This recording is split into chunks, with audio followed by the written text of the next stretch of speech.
नमस्ते सबैलाई म हुँ बिजी इलेक्ट्रिशियन।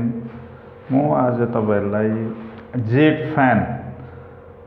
फ्यान कहाँ राखिन्छ, किन राखिन्छ र कसरी राखिन्छ र यसको आइसोलेटरहरुको कसरी इन्स्टल गरिन्छ र वायर डायग्रामहरु वायरहरु चाहिँ कसरी कनेक्ट गरिन्छ र भन्ने एकदम महत्त्वपूर्ण भिडियो लिएर आएको छु। एक लाइक, कमेन्ट, शेयर र सब्स्क्राइब गरेर सुरुदेखि अन्त्यसम्म स्किप नगरी हेरिदिनु होला। ल अब हामी जाँदैछौँ आजको टपिकतर्फ।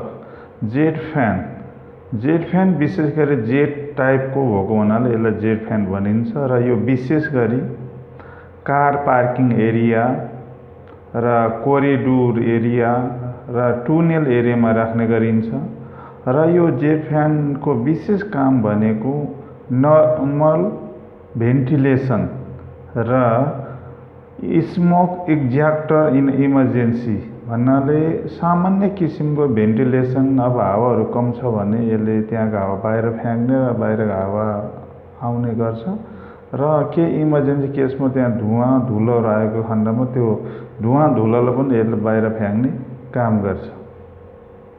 र यस फ्यानमा दुईवटा स्पिडहरू हुने गर्छ। एउटा चाहिँ स्टार जसलाई हामी लो स्पिड भन्छौँ, 1.1 किलोवाटमा स्पिड चल्छ भने, अर्को चाहिँ हाई स्पिड अथवा डबल स्टार। यो चाहिँ 4.4 किलोवाटमा चल्ने गर्छ र यसको आइसोलेटर यसको साथै हुन्छ भने यसको कन्ट्रोल चाहिँ विशेष गरी इलेक्ट्रिकल रुमबाट कन्ट्रोल गरेको हुन्छ र इलेक्ट्रिकल रुममा हाई स्पिडमा पनि तपाईको अटोमा राख्ने कि म्यानुअल राख्ने कि त्यो स्पिड अनुसार हुन्छ भने लो स्पिडमा पनि अटो, म्यानुअल र अफ यो तीनवटा सिलेक्टेड स्विच हुन्छ, त्यही अनुसार यसले काम गर्छ। र हाई स्पिडमा चलिरहेछ भने फेरि त्यो हाई स्पिड बन्द भएपछि मात्र लो स्पिडमा चल्ने गर्छ। एकै पल्टमा दुईवटा स्पिडहरू चल्न सक्दैन। यसमा वायर पनि सेपरेट प्यानलबाट नै एमसिपी प्यानलबाट नै आएको हुन्छ। तपाईलाई म हुँ बिजी इलेक्ट्रिशियन। यो चाहिँ ठुलो, यसलाई जेट फ्यान भन्छौँ हामी। जेट जस्तो लामो छ, हेर्नु त लामो छ जेट फ्यान। यसलाई यस्तरी होल्याङ्का र अड्याएर राखेको छ, सक्सन दिएको छ।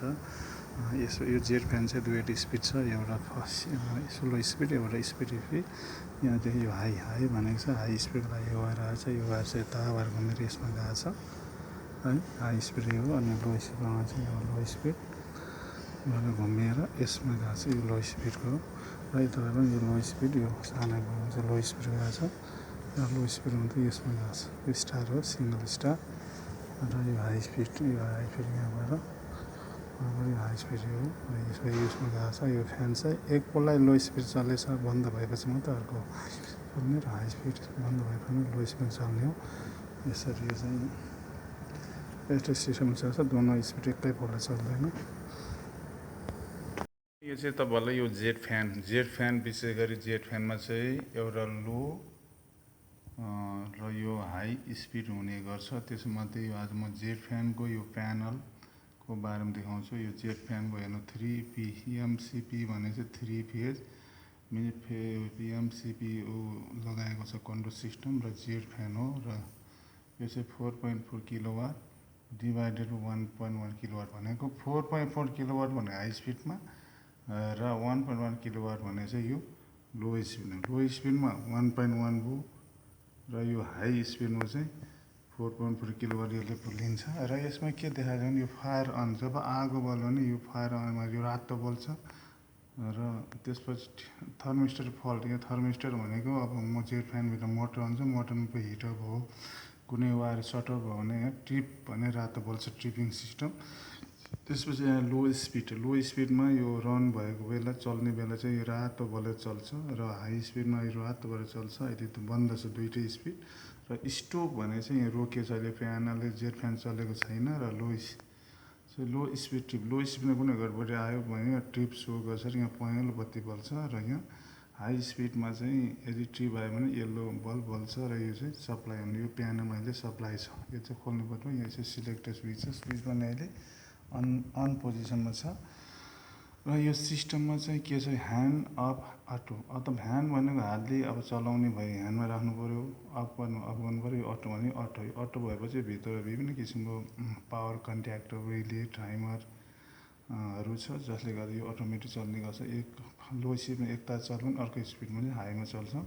यो चाहिँ सिस्टम मोड, यो पनि हाई अफ लो होइन। अब यसमा सिस्टममा छ, अब अफ लोमा चलाउने कि हाईमा चलाउने, अफमा चलाउने। अहिले अफ पोजिसनमा छ, हाईमा चलाउनु भनेको हाईमा सिलेक्ट गर्नुहोस्, यदि लोमा चलाउँछ भने लोमा सिलेक्ट गर्नु, अफ पोजिसनमा। त्यसपछि रिसेट, अब यो रिसेट भने यहाँ कुनै किसिमको अब ह्याङ भयो, अब सिस्टममा काम गर्ने यसलाई थिच्ने हो। अब ल्याम्प टेस्ट भने माथि बत्तीहरू बल्या छ, जुन यो टेस्ट गर्नलाई एकपल्ट प्रेस गरेर पनि यसले ल्याम्प टेस्ट सो गर्छ। र जेट फ्यान विशेष गरी जेट जस्तै हुने भएको हुनाले जेट फ्यान भनेको र कन्ट्रोल त्यहाँबाट हुँदैन, यहाँबाट हुन्छ। यो चाहिँ जेट फ्यानको कन्ट्रोल प्यानल हो। हेर्नुहोस् यो थुप्रो छ। यो चाहिँ एउटा जेट फ्यानमा लो र हाई स्पिड, लो स्पिडमा सिङ्गल हुन्छ भने, स्टार हुन्छ भने, स्टार मोटर स्टारमा चल्छ भने, हाई स्पिडमा चाहिँ डबल स्टारमा चल्छ। हेर्नुहोस् यो जेट फ्यानको, यो थुप्रो जेट फ्यानको हो यो चाहिँ। तर त्यो एउटा जेट फ्यानको लागि चाहिँ एउटा भए हुन्छ।